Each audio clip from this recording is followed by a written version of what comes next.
So why is taxidermy important?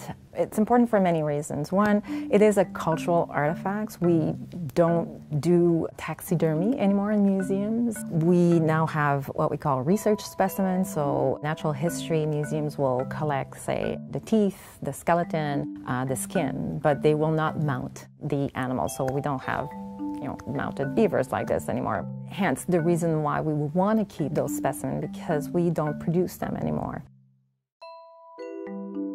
There's two different things that we need to be aware of. One is that the specimens, whether they're skins or furs or mounted objects, are particularly very sensitive, they're brittle, and they're sometimes very prone to breaking, like legs and ears and things like that can break off.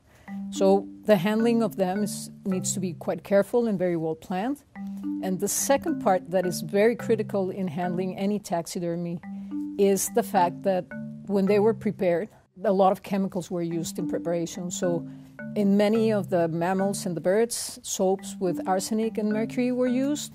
And for preserving them and to avoid pest infestations, organic and inorganic pesticides were sometimes applied to them once they were prepared. We're trying to convey messages about conservation, about the beauty of the animals as well. There's an aesthetic quality to these animals that we're trying to showcase as well. The sheer size of a grizzly bear or a Roosevelt elk, it's really, really impressive.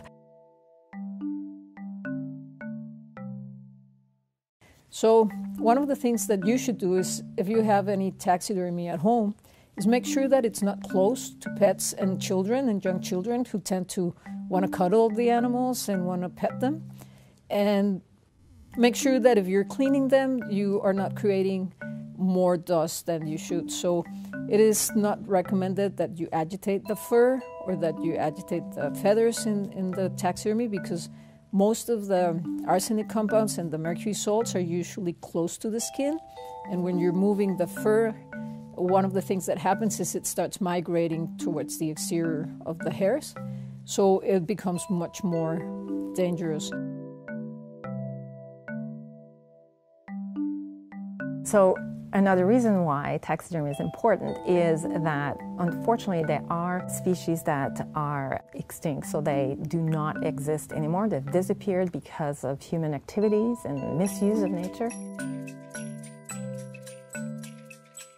To think in terms of rewilding, you need to know about nature's past.